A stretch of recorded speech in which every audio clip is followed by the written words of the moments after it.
Mas sem os conselhos de classe, quem fiscalizaria a profissão? Olha, os conselhos de classe não fiscalizam a profissão.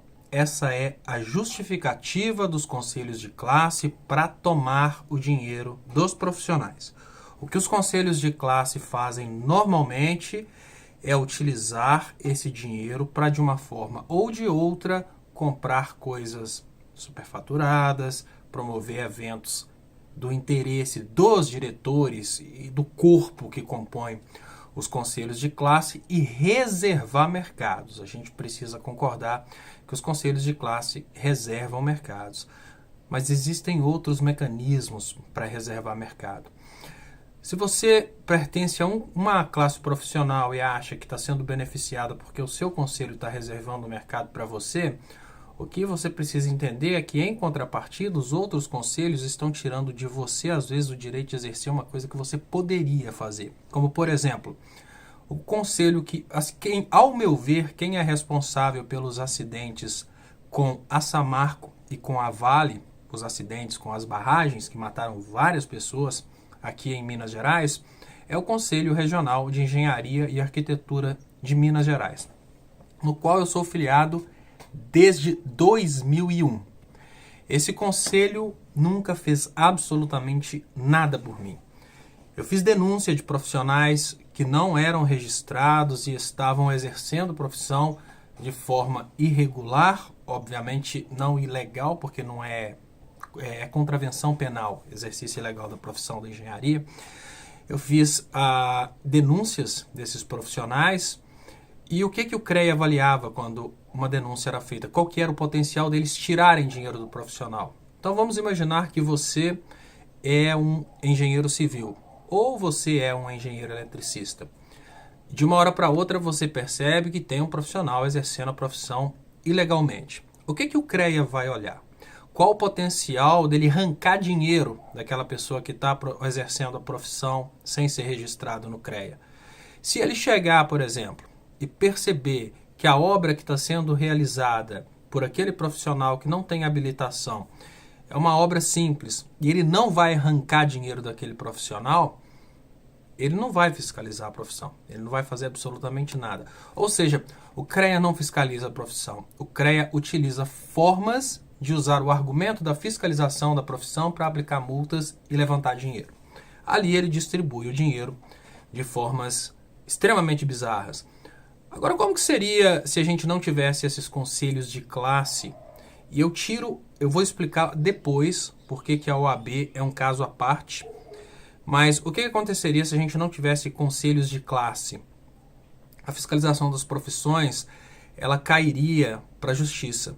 Agora, eu queria te perguntar uma coisa e gostaria que você refletisse. Você profissional que se acha protegido pelo conselho. Quem que você acha que uma empresa irregular tenha maior capacidade de subornar? Um fiscal de conselho ou um promotor de justiça? Eu estou falando isso por causa do seguinte: a existência do CREA, ela praticamente te inibe de fazer uma denúncia de uma empresa ilegal, sem um profissional habilitado, diretamente com o promotor de justiça, numa delegacia de polícia, porque é a competência do CREA.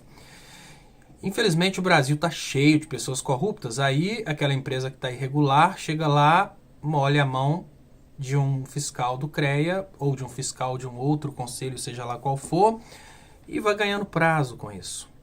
Você acha que eles teriam a mesma capacidade de molhar a mão de um promotor que ganha mais de 30 mil reais? Então esse é o grande detalhe. A competência de fiscalização e punição do exercício ilegal de profissões, estando nas mãos dos conselhos, é uma forma de distribuir pros conselhos. Eu peço desculpa aos fiscais que são honestos, mas a gente precisa admitir que existem fiscais desonestos. Isso é só uma forma de distribuir para os conselhos essa possibilidade de arrecadação de grana. Eles não representam uma coisa boa para a sociedade.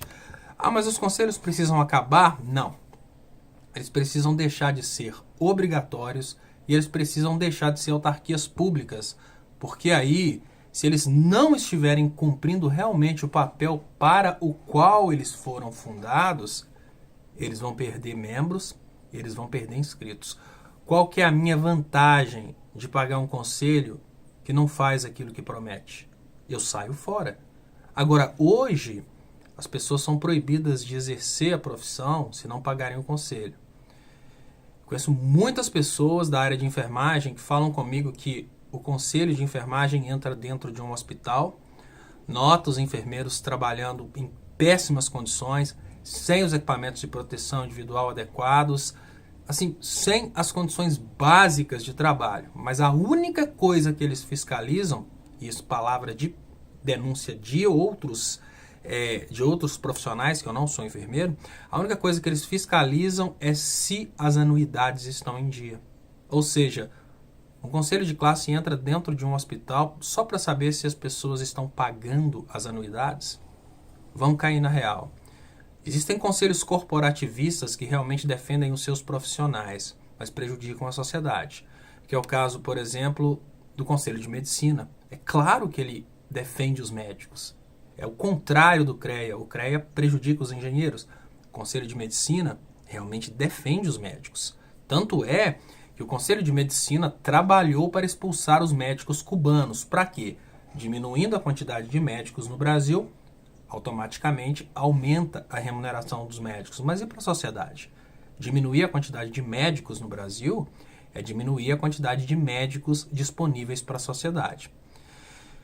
Esses conselhos não podem ser conselhos que continuam fingindo que estão fazendo bem. Eles não estão fazendo bem. E todas as pessoas me cobram porque eu não falo da OAB. E agora eu queria dar o atributo do argumento que eu vou trazer aqui ao professor Wander Medeiros, porque ele me explicou, ele é conselheiro da OAB, e ele me explicou de uma forma muito sábia a diferença entre uma OAB e um conselho de classe de extorsão profissional, como por exemplo o CREA. Eu sei que a OAB cobra caro, cobra uma anuidade muito cara, né? Precisa admitir que esses exames de ordem às vezes são caros, né? São difíceis não. Eu acho que o exame de competência profissional eu sou totalmente a favor, porque isso faz com que os melhores, realmente os bons, os que se dedicaram, tenham condições de exercer a profissão. Ah, mas por quê? Porque hoje para você ter um diploma no Brasil basta você ter dinheiro. Se você tiver dinheiro, você vai ter o diploma. Se você tiver condições de pagar a faculdade, você vai ter um diploma. Então os exames, como o exame da Ordem dos Advogados, o exame do CRC, e olha, coisa básica. Eu vou me formar em Direito daqui uns meses e me formei já como bacharel em Contabilidade. Não fiz nenhum dos exames. Estou apoiando os exames, mesmo que eu ainda não tenha passado neles. Eu posso ser reprovado, como os filhos do Bolsonaro foram reprovados no exame da OAB. Eu posso ser reprovado. Mas mesmo assim eu continuo apoiando o exame, porque qualifica o pessoal. Mas eu falei que eu ia explicar por que a OAB se difere dos demais conselhos. Um advogado, quando ele, mais uma vez dando crédito ao professor Wander, um advogado, quando ele entra num fórum, ele não entra num fórum para apresentar um projeto, por exemplo, de uma instalação elétrica, ou então apresentar um projeto arquitetônico. Ele entra no fórum para brigar. Isso, para brigar. De um lado está um promotor, né, de uma instituição poderosíssima que é o Ministério Público, uma pessoa que praticamente 99% dos casos ganha muito mais que o advogado e que por questões óbvias de ser funcionário público e pertencer a uma instituição gigante é amigo do juiz. Então, de um lado está o juiz, funcionário público cheio de poderes, mais o promotor, e do outro lado está um cidadão comum que sem a OAB vai ser um patinho tomando pancada do abuso de promotores como Dallagnóis, abuso de juízes como Sérgio Moro. Se a gente tivesse, hoje, eu falo abertamente, que se na época da Operação Lava Jato, se a gente tivesse uma OAB íntegra, ela jamais teria deixado, por exemplo, o Sérgio Moro ter grampeado o escritório do Cristiano Zanin para entregar os dados para o Ministério Público. Só para vocês terem uma ideia. Isso seria a função da OAB. A OAB ela não é percebida como algo importante porque ela se descaracterizou, mas ela é importante. O que precisa é de uma boa administração. O que não pode acontecer com a OAB é a politização que teve na época em que o Sérgio Moro era o herói do Brasil e estava lá perseguindo o ex-presidente Lula. Mas ela é muito importante, porque uma pessoa só é advogado e só tem condições de bater de frente com o juiz, bater de frente com o promotor, ou seja, está num nível do juiz e do promotor num processo, se tiver uma instituição forte por trás.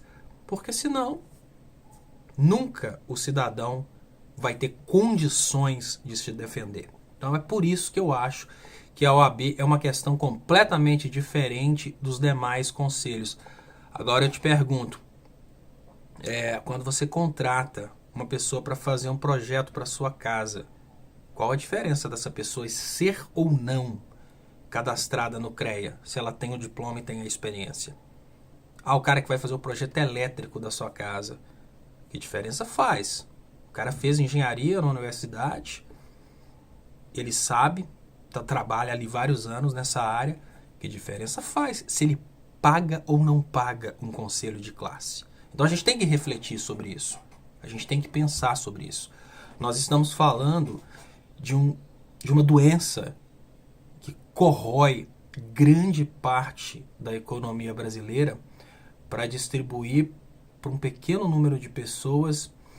E nós estamos falando de uma doença que, infelizmente, contamina a reputação do campo progressista. Porque uma coisa é o sindicato, que representa os profissionais, luta pelos profissionais.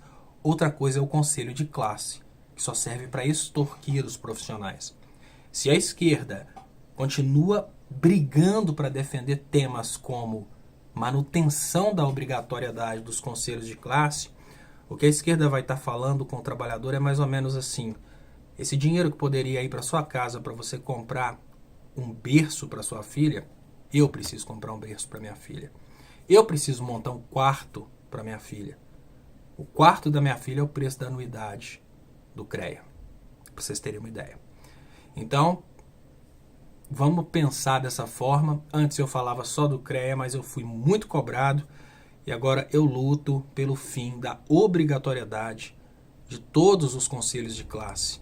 E principalmente para que os conselhos de classe se tornem conselhos desconexos do Estado.